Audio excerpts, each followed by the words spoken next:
con frecuencia es que cada una de nuestras historias personales están inmersas en una gran historia que ha afectado, afecta y seguirá afectando a toda la humanidad, a todo ser humano.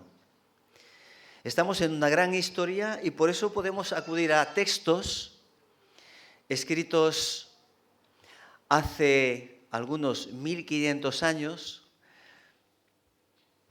otros todavía más, 3500 años. Podemos acudir a estos textos y darnos cuenta de que, aunque nuestra situación ha cambiado tanto, estos textos nos siguen hablando de la misma problemática que el ser humano ha tenido durante toda su vida, durante toda su existencia. Que son textos que no han pasado de moda, porque cambian las cuestiones externas, pero la problemática básica del ser humano sigue siendo la misma, sigue siendo actual. Podemos estar asombrados de los cambios y de cómo van surgiendo algunas ideas que nos asustan, cuando ya no se habla de humanidad, sino de transhumanidad. Pero sigo insistiendo en esta idea. El gran problema, el problema básico, es una búsqueda insaciada del ser humano a causa de una historia que se truncó. Y permitidme que empiece con una afirmación básica. A modo de Juan el apóstol en su Evangelio, que empieza con su tesis y después la demuestra, ¿no? Pues permitidme que lo haga así en esta mañana. Decir que la persona como ser humano creado por Dios, y quizás alguno no lo crea, y si esto se cuelga, muchos igual que lo ven, igual no lo creen, pero la tesis fundamental es esta.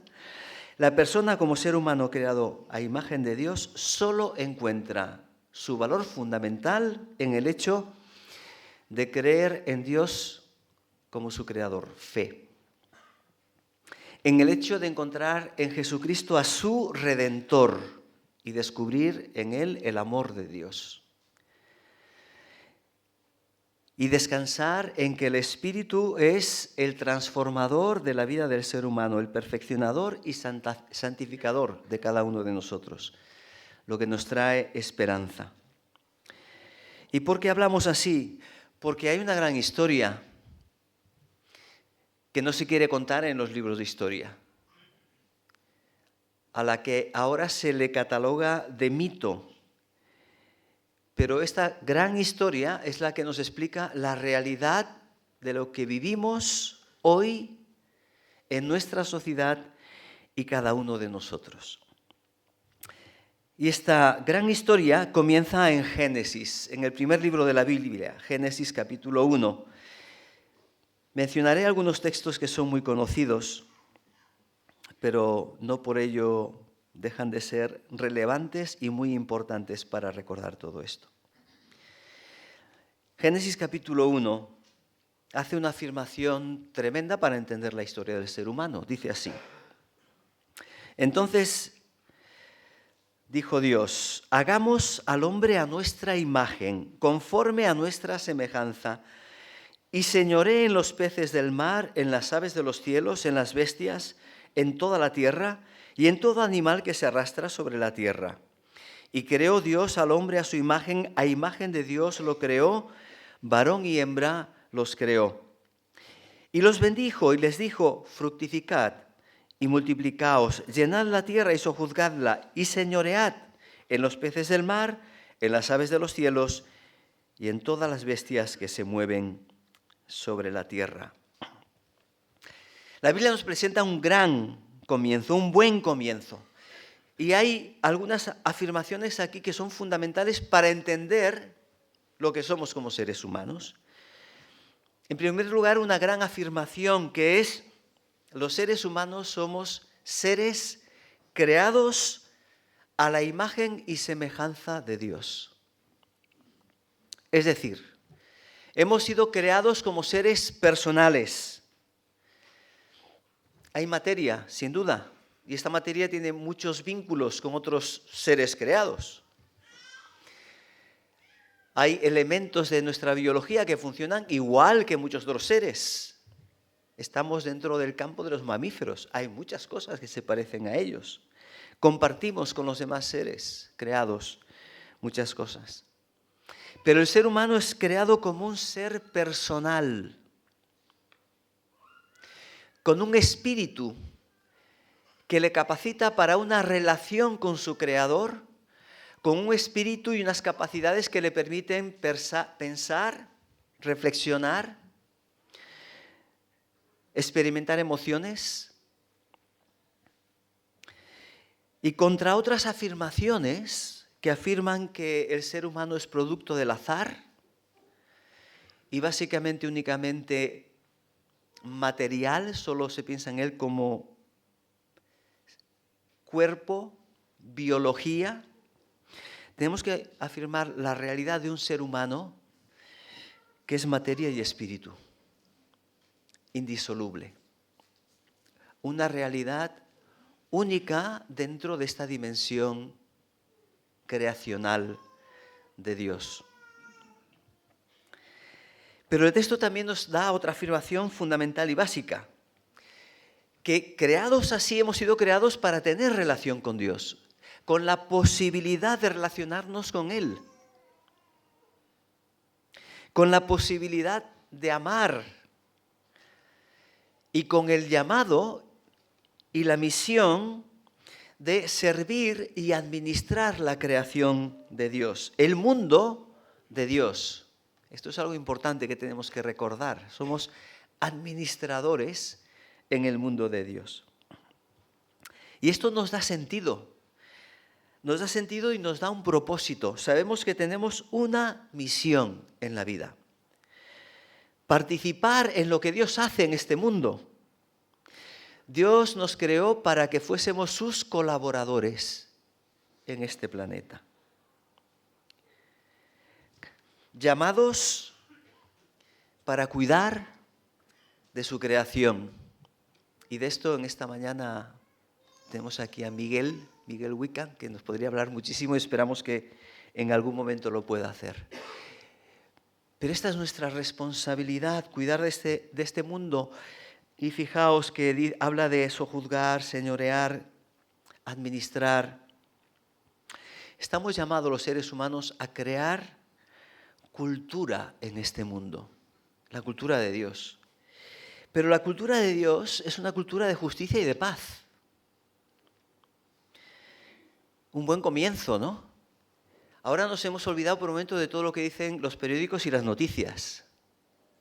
Olvidémoslo por un momento y pensemos en el cuadro que está planteándonos Génesis. Un ser humano creado para a la vez ser creador de cultura, de justicia y de paz que refleje el carácter de Dios. Esta realidad la resume el Nuevo Testamento cuando habla del plan de Dios con aquellos que se acercan a Él. Cuando dice, vestíos del nuevo hombre creado según Dios, de acuerdo al plan de Dios, en la justicia y santidad de la verdad. Personas creadas para manifestar y expresar el carácter de Dios. Para mantener relaciones de armonía entre nosotros, los seres humanos, pero también, muy importante, de armonía con la creación. En un mundo que administramos, sobre el cual señoreamos, pero no machacando, sino ordenando, organizando, creando. Y este ideal de Dios, esta historia que comienza bien, llega a ser la historia de un fracaso, porque frente a este proyecto de Dios, el ser humano eligió otro proyecto. Y permitidme que antes de que volvamos a Génesis, lea los versículos que tenéis en la hojita, que están sacados del libro de un profeta de Israel, un profeta llamado Jeremías, que tuvo que profetizar en un tiempo de dificultades, de problemas, en medio del pueblo de Israel, un pueblo que confesaba que creía en Dios, pero que en la realidad vivía su propia vida al margen de Dios. Y el profeta Jeremías dice al pueblo de Israel, y resumo este contexto histórico diciendo, es el momento en el que el pueblo de Israel se aparta del plan, se aparta del proyecto de Dios y escoge su propio proyecto. Y el mensaje del profeta dice lo siguiente: porque mi pueblo ha cometido dos maldades. Me han abandonado a mí, la fuente de agua viva, y han cavado para sí cisternas rotas que jamás pueden retener agua. ¿Y dónde empezó esto? ¿Dónde empezó el problema? Bueno, el problema de Israel en este momento era eso, que habían abandonado a Dios, pero esto es lo que pasa originalmente con el ser humano ya en Génesis. El gran problema del ser humano es rechazar a Dios, darle la espalda a Dios, caer, a eso se le llama la caída, y empezar a vivir de acuerdo a sus propios planes y propósitos, a lo cual la Biblia le llama pecado. En palabras de Jeremías, el gran problema en primer lugar tiene que ver con me dejasteis a mí, fuente de agua viva. Y el libro de Génesis, en una historia que seguro que todos identificamos y conocemos, después de la creación nos relata en el capítulo 3 lo que pasó con el ser humano. Cómo el ser humano decidió desobedecer a Dios en el huerto del Edén, un lugar que Dios le había dado para ministrar, que tenía de todo, pero había una prueba y una condición. Come de lo que quieras menos del árbol de la ciencia, del bien y del mal. Condición de obediencia nada más. Y el ser humano decidió buscar su propio camino. Resumo la historia por amor a vosotros, pero la gran tentación del ser humano fue y vino de parte de una voz de alguien que se presenta como la sabiduría, la serpiente, la tentación, que le dice: no moriréis, si coméis de ese árbol no moriréis, sino que sabe Dios que el día que comáis de él serán abiertos vuestros ojos. Y seréis como Dios, conociendo el bien y el mal. Esta es la gran oferta del diablo y este es el gran problema del hombre. Deja a Dios. Conviértete tú en Dios para tu vida. Y lo que encontramos aquí es la gran usurpación. Nosotros que hemos sido creados a imagen de Dios, para vivir de acuerdo a la voluntad de Dios, para aprender los principios de Dios y vivir una vida digna, una vida saludable, una vida de paz, una vida de justicia, escuchamos que había otro camino, que era en lugar de servir y ser servidores y administradores para Dios, convertirnos nosotros en nuestros propios dioses. Que nadie me diga lo que tengo que hacer. Ocupar el lugar de Dios. Esa es la gran tentación del ser humano. Ocupar el lugar que solo a Dios le pertenece. Nosotros nos gobernamos, nos autogobernamos. Nosotros tomamos las decisiones que guíen nuestra vida y nuestro destino. Somos los legisladores de la moral, somos los que decidimos qué es lo bueno y qué es lo malo. Somos los jueces de nuestra propia conducta. Esto es lo que está diciendo la sociedad hoy, aquí y ahora. Esta es la cuestión clave en el momento en el que vivimos. No hay referente. Y el ser humano toma esta decisión, dar la espalda a Dios y aceptar esa oferta de ser Dios para uno mismo, adquirir por mis propias fuerzas el conocimiento del bien y del mal, es decir, conocerlo todo de acuerdo a mis propias ideas y mi propia filosofía.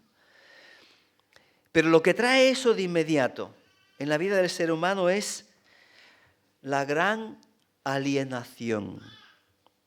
El ser humano creado para la relación con Dios, para vivir en armonía unos con otros, para vivir en buena relación con la creación, encuentra que en cuanto saca a Dios del centro de su vida y en cuanto Él deja de ser el referente, todo se convierte en un terrible caos.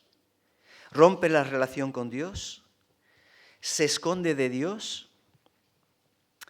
El ser humano rompe relaciones entre ellos. Solo había dos en aquel momento, dice Génesis, Adán y Eva. Pero en cuanto entró el pecado, ¿qué empezó? Los problemas y las discusiones. ¿Quién tiene la culpa? Si ahora hay un problema, la culpa no es mía. La búsqueda de culpables. El culpable siempre es otro. Se rompen las relaciones, se resquebraja aquel embrión de sociedad. El ser humano se rompe por dentro. Y quizás esta es una de las más graves rupturas, que si no se atiende, mantiene las demás imposibles de sanar. Se rompe por dentro, empieza el conflicto interno, empieza el miedo, empieza el temor, empieza la angustia y rompe con todo su entorno. De hecho, la Biblia dice en Romanos que aún la creación gime esperando la redención de los hijos de Dios, porque ella se ha visto afectada. Dejamos a Dios, primer gran problema. Pero esto hemos añadido otro problema, todavía que lo ha hecho más grave. ¿Por qué? Porque habiendo roto con Dios, en lugar de volver a Dios, ¿qué hizo el ser humano? Dice Jeremías, me dejasteis a mí fuente de agua viva, ¿y qué hicisteis? Cavasteis para vosotros cisternas rotas que no retienen el agua. Es decir, habéis creado vuestro propio sustento, algo que satisfaga. Lo habéis hecho con vuestras propias manos, pero resulta que cuando vais y queréis saciaros, esa cisterna nunca tiene agua porque está rota. ¿Cuáles son las cisternas que ha acabado el hombre? Cuando hemos sacado a Dios, lo hemos sustituido. Y en primer lugar, lo hemos sustituido ¿por quién? Por nosotros. Seréis como Dios, nosotros somos como Dios, ¿no? Por lo tanto, nos hacemos dueños y señores de nuestra vida, de nuestras decisiones, sin contar y sin tener otras normas que las nuestras propias. Un filósofo griego, 500 años antes de Cristo, Protágoras, planteaba ya esta cuestión que está tan de moda hoy. El hombre es la medida de todas las cosas. No hay otro criterio que no sea el mío. Mi subjetividad. ¿Os suena esto? Hemos pasado de tener la idea y la imagen de un Dios que ha creado y unas normas a decir no queremos a Dios, nosotros somos Dios, nuestra inteligencia y nuestra razón da la respuesta. Ya hemos repasado los domingos anteriores algo de esto, ¿verdad? La ilustración. Pero llega un momento que nada de esto satisface y al final, ¿qué? Pues al final el puro subjetivismo de lo que yo creo que está bien o está mal. A juicio de este sofista griego, Protágoras, el hombre es la medida de todas las cosas, a donde nos lleva es que no existe la verdad absoluta y las verdades están condicionadas a la mirada propia o a la ajena. Cada uno tiene su verdad. Pero ¿qué ha pasado con esto? Que cuando nos damos cuenta de que no funcionan, estas cosas no funcionan, la vida no funciona, nuestras ideas no funcionan, necesitamos empezar a buscar de nuevo fuera de nosotros. Porque somos insuficientes, porque somos limitados, porque hay problemas que no podemos resolver. Y entonces lo que aparece en nuestra vida es el fracaso y las carencias. ¿Y ahora qué? Tú solo. Algunos son muy peleones y siguen peleando siempre solos y nunca querrán la ayuda de nadie, pero la mayoría buscan otras opciones que den una respuesta a esa situación y a esa necesidad. Y es aquí donde hemos cavado profundas cisternas rotas. Hemos buscado sustitutos a Dios. Y en los tiempos de Jeremías, Jeremías está denunciando algo muy importante. Israel había confesado a Dios. Yahvé era su Señor, el creador de todas las cosas, el que los había redimido de Egipto, los había sacado de una condición de esclavitud, les había dado buenas leyes. Pero frente a los problemas buscaron sus soluciones y los israelitas adaptaron los dioses de otras naciones. Y parece que la idolatría ha quedado muy atrás, ¿verdad? Pero los dioses no son sino la creación que hace el ser humano, con la cual pretende resolver los deseos no cumplidos y la amenaza de sus temores. Dice un autor evangélico, Chris Wright, tenemos tendencia a adorar aquello que nos hace temblar. Cuando sentimos nuestra nimiedad e insignificancia. Creamos dioses que nos resuelvan nuestros problemas y nuestros temores. O dioses que nos resuelvan nuestros deseos, que nos den aquello que nosotros deseamos. Estos son los dioses. Dioses que admiramos o que tememos. Dioses que nos dan seguridad y que nos protegen o que cumplen aquello que son nuestras necesidades. En la época de Israel, solo por mencionar alguno y que lo entendamos, Israel tenía un Dios que era el creador, que mandaba la lluvia, pero los israelitas, queriendo asegurar la jugada, dijeron, no nos basta con Dios, con nuestro Dios, con Yahvé. Vamos a buscar otros que nos garanticen una buena cosecha. Y si tú quieres una buena cosecha, ¿qué necesitas garantizar? Y ya lo sabemos en España con tanta sequía. Lo que necesitas garantizarte es una buena estación de lluvias para que el campo pueda ser fértil. Así que allí tenían los cananeos a un dios, Baal, el dios de la tormenta, el dios de la lluvia. Y le rendían culto, ¿para qué? Para que caiga la lluvia y para que podamos comer. Otros tenían el dios de la guerra, el dios del amor, el dios que les daba la victoria, ¿no? Dioses que daban seguridad y cumplían deseos. ¿Cuáles son nuestros dioses hoy? ¿Qué es lo que da respuestas al ser humano? Muchos buscan las respuestas solo en la ciencia. ¿Quiénes somos? Que responda la ciencia, porque esto es algo objetivo, ¿no?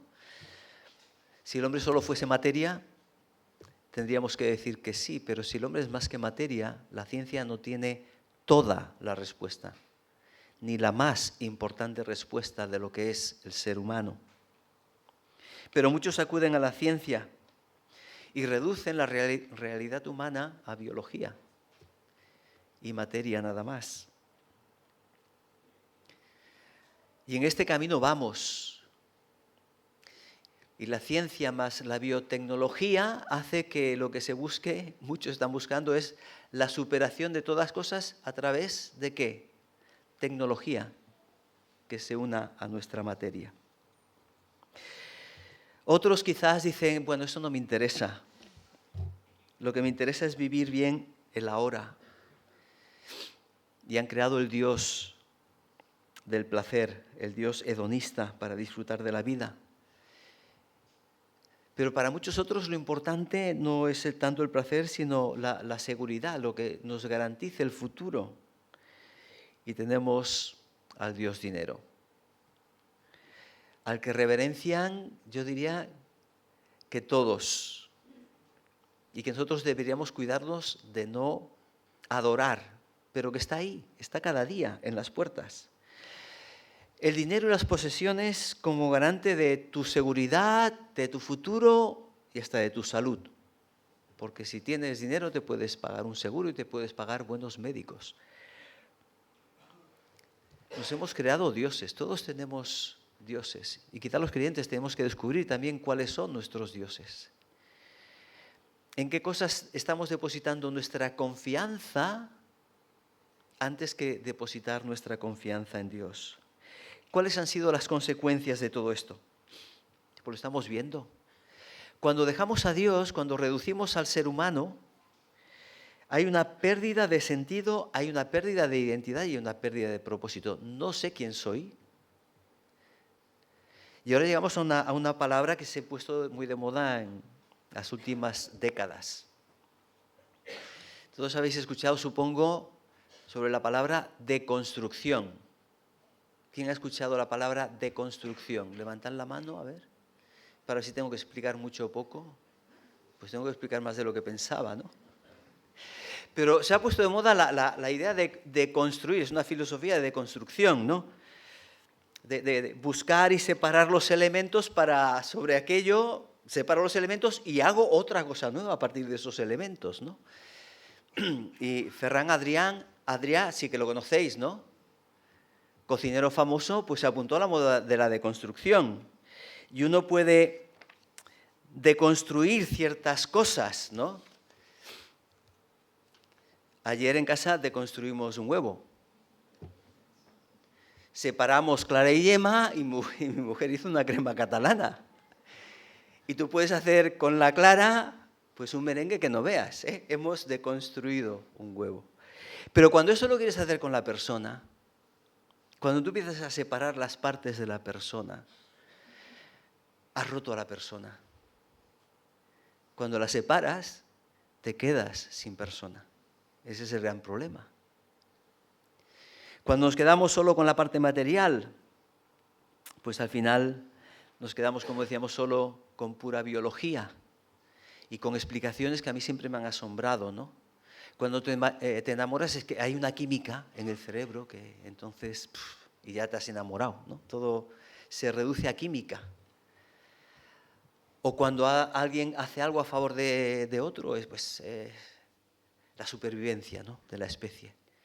Y yo no sé quién le dijo a esos átomos que yo tengo que tenían que sobrevivir. Eso no lo he entendido nunca, ¿no? ¿De dónde viene ese deseo de supervivencia o ese deseo de eternidad? Que la materia se plantee eso, si solo es materia, a mí siempre me ha intrigado mucho, ¿no? Pero otros han caído en el otro extremo, ¿no? Un superespiritualismo que huye de la realidad, que huye del presente y vive una vida cristiana en trocitos, ¿no? Los domingos adorando a Dios y luego pues yo vivo mi vida y separamos una cosa de la otra. Dios nos plantea una vida integral, como seres de carne y hueso, pero seres espirituales creados para una relación con Dios. Pero también otra de las consecuencias, como decíamos, ha sido la ruptura social. ¿Cómo podemos construir una sociedad justa si no tenemos valores objetivos? Si cada uno puede establecer los propios. Si los de Rusia no son los de Ucrania, ¿cómo nos ponemos de acuerdo sobre lo que está bien y está mal? Si cada uno solo tiene su perspectiva individual. Hemos hablado estos días de una sociedad líquida que fluye, pero por desgracia, una sociedad que no tiene valores fluye, pero solo puede fluir en el río que lleva al final a un mar que es destrucción, no es otra cosa. ¿Se puede levantar un edificio sin cimientos?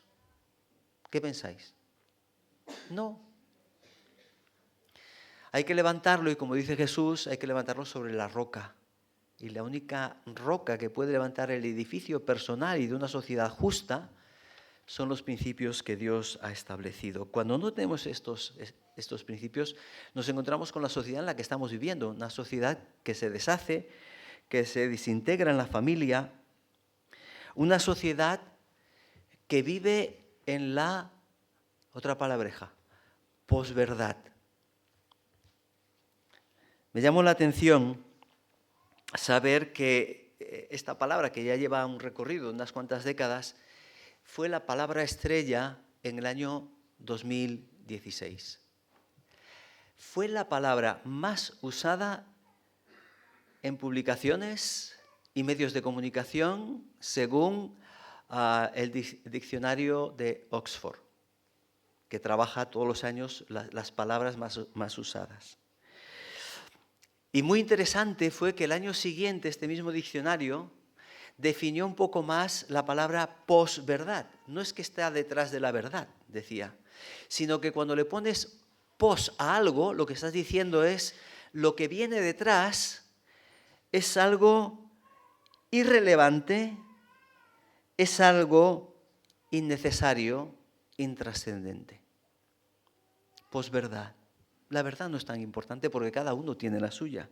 No hay una búsqueda de verdad objetiva.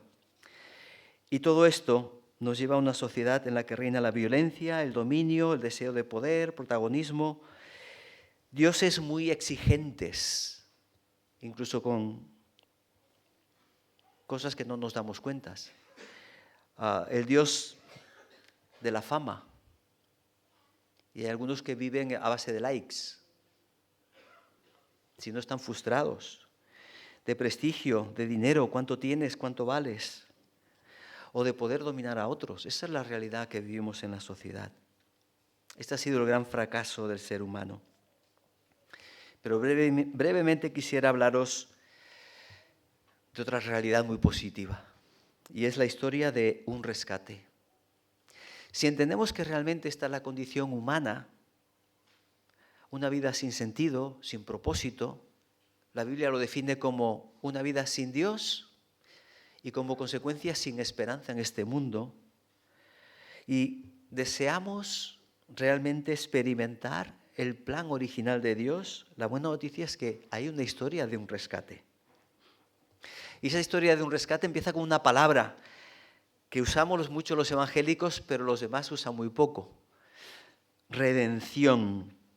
Redención. Dice el apóstol Pablo en una de las cartas que escribió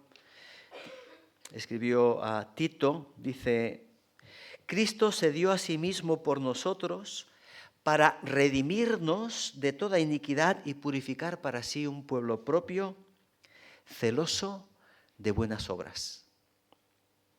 Nos redimió de toda iniquidad para purificar un pueblo propio, celoso de buenas obras.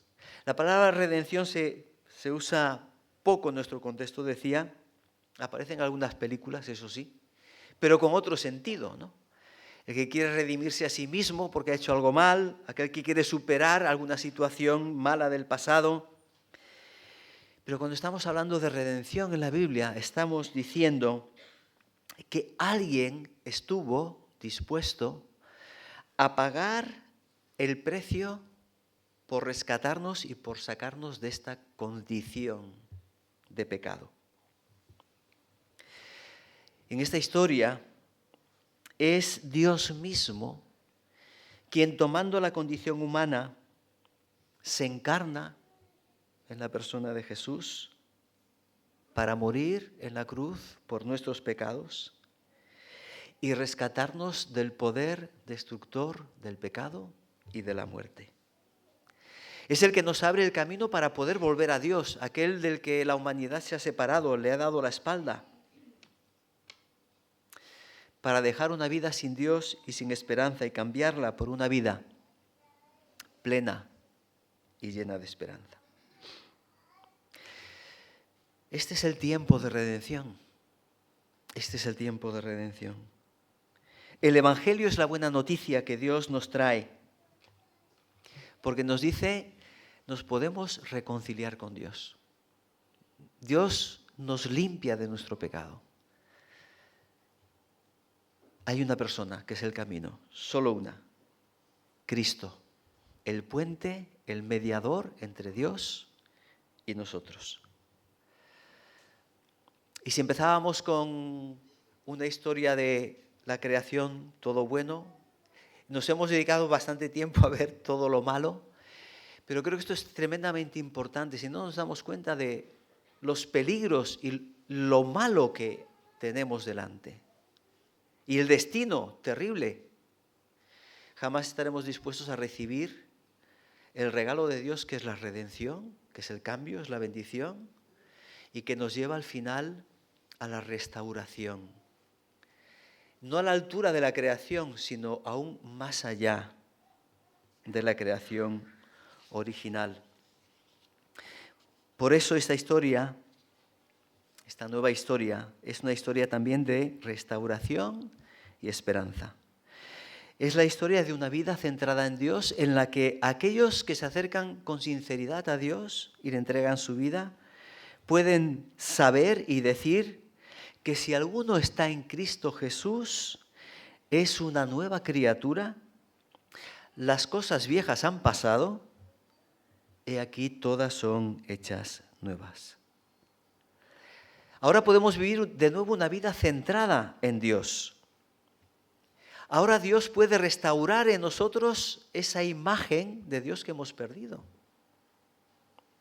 No es que haya desaparecido, y por eso Dios nos sigue mirando como criaturas, si me permitís, preferidas, llamadas, pero necesita ser restaurada esa imagen.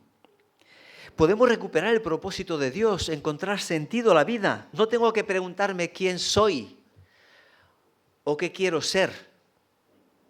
Además, soy en todos los aspectos. Puedo nacer como quiera, pero me tengo que replantear quién soy. No. Puedo descubrir quién soy viendo cómo Dios me ha hecho. Puedo descubrir el propósito de Dios descubriendo qué dones y qué capacidades me ha dado. Y puedo encontrar sentido en mi vida haciendo y llevando a cabo aquello para lo que Dios me ha capacitado. Podemos recuperar el propósito con la comunión con Dios. Podemos transformar nuestra vida por medio del poder del Espíritu Santo. Podemos volver a casa, a la casa del Padre. Quería concluir con una reflexión. No sé qué pensamos de todas estas cosas nosotros. Quizás la mayoría como creyentes pues decimos, pues esto ya lo sabíamos. Bueno, os animo a que examinemos a los dioses que hay en nuestra vida. Cuando estás mal, ¿a quién o qué acudes? Frente a un problema, ¿qué haces? ¿Qué cosas te siguen dando miedo? ¿Por qué? ¿Cuáles son esos dioses que quizás todavía no hemos sacado? ¿Cuáles son lo que tú deseas? ¿Qué es lo que crees que te haría feliz si lo obtienes? Pensemos. Porque a veces nos gustaría una vida ideal o ciertas cosas, ¿no? Y son los deseos que piensas que esto me haría feliz. Permitiendo que os diga, me dejasteis a mí y estáis cavando cisternas rotas también. Pero para todos, si de verdad nos queremos esta historia, esta gran historia en la que estamos nosotros, que nos hemos visto como imagen de Dios, pero nos hemos visto también involucrados en la separación de Dios con todas las consecuencias y con la necesidad de ser restaurados por Dios y por el poder del Espíritu Santo, pero también con una esperanza. Aquí nos podemos preguntar todos nosotros, como hacía el salmista, Señor, ¿qué es el hombre que somos para que te acuerdes de él? Y elige el Hijo del Hombre, que somos también cada uno de nosotros, para que tú lo visites. Y si entendemos eso en nuestra vida y pensamos que estamos ya en la parte de su vida, de restauración, pues no debemos dejar de preguntarnos esto. Señor, ¿quién soy yo para que tú hayas hecho eso por mí? ¿Quién soy yo? Y cuando entendemos esto, esto nos mueve o al arrepentimiento si estamos lejos de Dios, o a la gratitud y el gozo si lo hemos conocido. Podemos vivir como sanos administradores de todos los recursos que Dios nos da.